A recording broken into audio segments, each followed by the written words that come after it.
يا رب ما نشوفش الفيديو.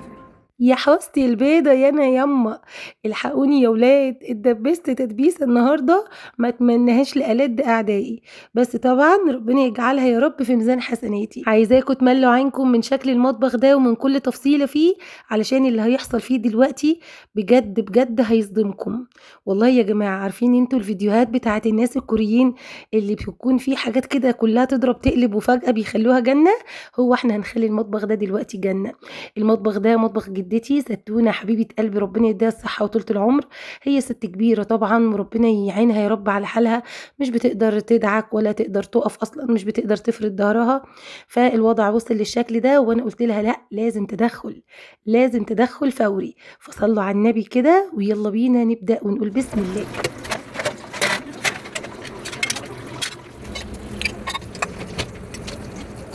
طبعًا يا جماعة قبل ما نبدأ كده أنا شرف ليّا إن أنضّف مطبخ ستي، وشرف ليّا إني أرجّعه لها جنة علشان هي تستاهل كل خير، تستاهل أخدمها بعيوني والله. فأنا كنت باهزر معاكم بس في أول الفيديو، لكن والله أنا أخدمها بعينيا الاتنين، حنيّة الدنيا ودعوتها في السما. هاسمّعكم كمية الدعوات اللي هتقولها لي في آخر الفيديو بعد ما تشوف شكل المطبخ في النهاية.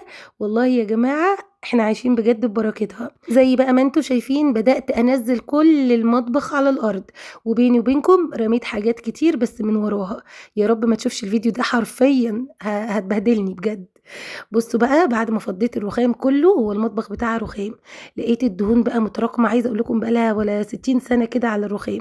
فبدأت بقى أرُش عليها ميكرو كلين. ميكرو كلين ده أنا سمعت عنه في صفحات كتير أوي من شيفات صحابي عاملين عنه ريفيوهات إنه سحر، فقُلت أمّا أجرّبه ليه لأ. بيني وبينكم أنا قُلت لأختي قبل المقطع ده والله العظيم، قُلت لها: "بُصّي أنا هاجرّب أنضّف، لو ما قدرتش بجد هافرش المفارش كده وخلاص، أنا بجد عندي مشاكل في إيدي وما أقدرش أدعك أكتر من كده." لقيت ما شاء الله كإنه سحر. والله يا جماعة والله ما بذلت أي مجهود، أنا رشيته على الرخامة من هنا ويا دوب بصوا كده المنظر هنا من هنا ما شاء الله بيسيح الدهون حرفيًا. عملت كل الرخام بقى اللي فوق بنفس الشكل كده، وبعدين خدت الرف ده كمان ضبطته وفرشته ورجعته تاني مكانه. كل المواعين اللي كانت بتنزل والكاسات والأطباق والحاجات كانت أختي الله يكرمها أم حنين كانت بتغسلهم وآخدهم أرجعهم تاني.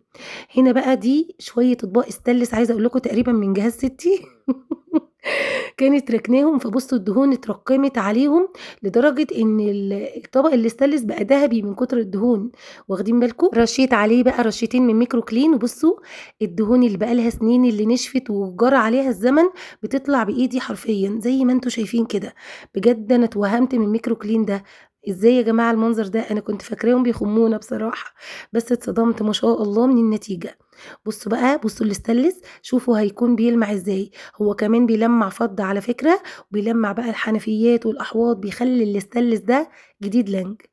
الميزة بقى اللي فيه زي ما أنتم شُفتوا كده باستخدمه بإيدي مباشر بدون gloves وبدون أي حاجة خالص، آمن جدًا، جدًا على البشرة، ما فيهوش أي مشاكل ولا مواد كيميائية بتحرق في الإيد ولا حاجة خالص. كمان بقى ما لهوش ريحة زي المواد اللي كنا بنستخدمها زمان ونطفّش العيال عند الجيران بسبب الريحة.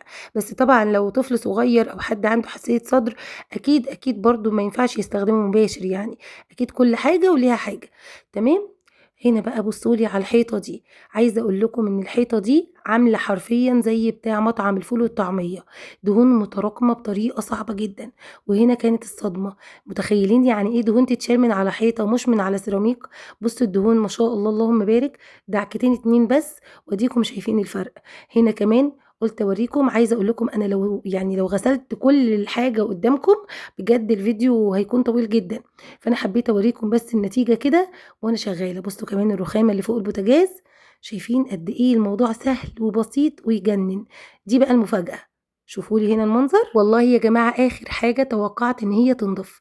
أنا أول ما شديت البوتاجاز وشُفت المنظر ده لقيت نفسي باقول يا نهار أبيض! قوموا بينا نمشي.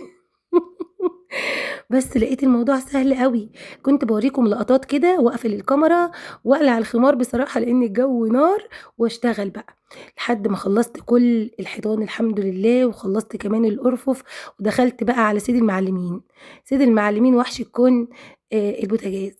بصوا لي هنا اول ما رشيت رشتين بايدي يا جماعه، بايدي، شايفين بتطلع ازاي؟ ما شاء الله بجد. هو باشا مع الاستانلس، وباشا مع الرخام، وباشا مع الارضيات، وباشا مع السيراميك، وبجد بجد توب التوب مع المفروشات. ما بيأثرش ابدا على الالوان. هوريكم مقطع اخر الفيديو وانا ولادي بيقولوا لي عايزين نجرب الترند يا ماما، وجابوا الكاتشب والالوان الماركر، عارفين الالوان الماركر بتاعه السبوره، شخبطوا بيها على الركنه كده علشان يجربوا الترند. ايوه ميكرو كلين طالع ترند دلوقتي ومكسر الدنيا وعامل قلبان.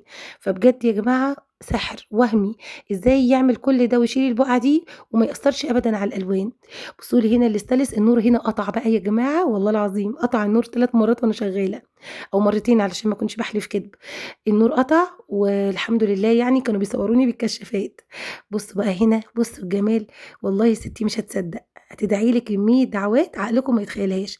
الخلاط ده كان بقاله مثلا 150 سنه ولا حاجه، هو نفسه القشره بتاعته متشاله، لكن الحاجات البني دي مش نظافه، فشلت طبعا الحاجات البني اللي مش نظيفه. روقت بقى على ستي وجبت لها شويه حاجات كده رفايع للمطبخ، جبت لها كمان الليد، الفرع الليد دوت، وجبت لها ستيكر كده للحائط. هوريكم دلوقتي الدلع كله. بجد انا لازم تستنوا لاخر الفيديو وتسمعوا الدعوات اللي دعتها لي، والله في قلبي في قلبي يا ستونه. عايزه اقول لك بقى، لو عندك كابينه شاور بينضفها بيخليها فله، وكمان بيخلي الشفاطات قشطه، بس للاسف هي ما عندهاش شفاط. بصوا بقى الجمال والخطاره، وقولوا لي بجد وبامانه استاهل كام من 10؟ قولوا لي بما يرضي الله، ايه رايكم؟ استاهل 10 من 10 ولا ما استاهلش؟ لو استاهل حطوا لايك للفيديو وابعتوه لاصحابكم علشان يتشجعوا ويعملوا كده لمامتهم ولجدتهم ولحماتهم ويفرحوا كل حبايبهم. خلي بالكم هنا نور مطفي، لسه قايد لكم النور، كنت بوريكم بس الليد والحركات. بصوا بقى حطيت لها ستيكر كده في الحوائط من الجنب دي اللي هي بتكون بلاطات. كمان الكاسات اتغسلت وكل حاجه اتغسلت ورجعت مكانها بنظام. واثقه ان هي كل ما تيجي تمد ايديها على حاجه هتدعي لي دعوه حلوه من قلبها. هتسمعوا الدعوات دلوقتي بودانكم، بس تعالوا شوفوا العيال عملوا ايه. قالوا لي عايزين نعمل الترند بتاع الكاتشب، والمفروض ان هم بيكتبوا بالقلم الجاف، دول راحوا جابوا الالوان الماركر يا ولاد بتاعه السبوره. قلت لهم والله لو ما نتفتش لاخصم حقها واعملها من مصروفكم. وسبحان الله ما شاء الله ولا حول ولا قوه الا بالله. الانسه نسرين بقى بدات تشتغل فيه بايديها بالشكل ده زي ما انتم شايفين، امن جدا جدا والله على البشره، عمري ما اخلي ولادي يلمسوه بايديهم لو مش امن. كنت لسه راميه الاسبونشات بتاعه المطبخ فبقت بفوطه كده وبتدعك لحد الحمد لله ما بصوا راح تماما. هنا جابت لي الكوتشي بتاعها وقالت لي لا ما انا لازم بقى اجرب الترند. عملت على الكوتشي وشوفوا لي بقى الجمال، وشوفوا لي الفرق ما بين الفرده دي والفرده اللي ما اتعملتش. اللهم بارك بجد. بصوا العيال قاعدين مترقبين الموضوع ومبهورين بالموضوع بجد. تعالوا بقى اسمعكم ستي دعت لي وقالت لي ايه. ولو شايفين الفيديو يستاهل شجعوني بلايك وقولوا لي استاهل كام من 10. يلا بينا نسمع كده نشوف هتقول لنا ايه. ربنا ينورها لك ويصلح حالك حبيبتي انت واختك واخواتك. ايوه جدع عايزه المسلمين. ايه رايك؟ يكرمكم يا رب، يكرمكم ويصلح حالكم ويجعل ايديكم الخير والبركه. يا رب يا ستنا. حلو جميل.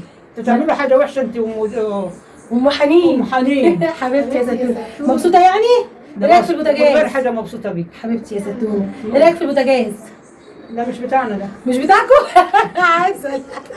ربنا يخليكي لينا يا رب ويديك الصحه. ده بتاع فرح لله. والله من كام سنه يا ستي؟ من كام سنه؟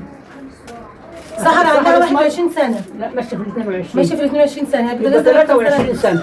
البوتاجاز ده بقى 23 سنه؟ كتر خير. بص رجعت لك جديد ازاي؟ وفي عندنا واحد تحت برضه لما اداني ده راح جابت واحد. هبقى اجي اعمله لك لو متبهدل. ايه رايك بقى؟ وايه رايك في الحوض اللي بيلمع؟ جميل. وايه رايك في الاستيكرات والحركات؟ حلو. شفتي حطيت لك دول في الهول. بصي هون حبنا. اعملي زي عايزاكي كل ما تخشي المطبخ تدعي لنا بس. الله يكرمك. عايزه اي حاجه اكتر من كده. ربنا يصلح حالك يا رب يخليك يا ستونه. ويجعل فيك الخير والبركه يا رب. وتصلح حالك يا رب. بدي ما عليكم نعمتك. حبيبتي يا ستونه ربنا يخليكي لينا.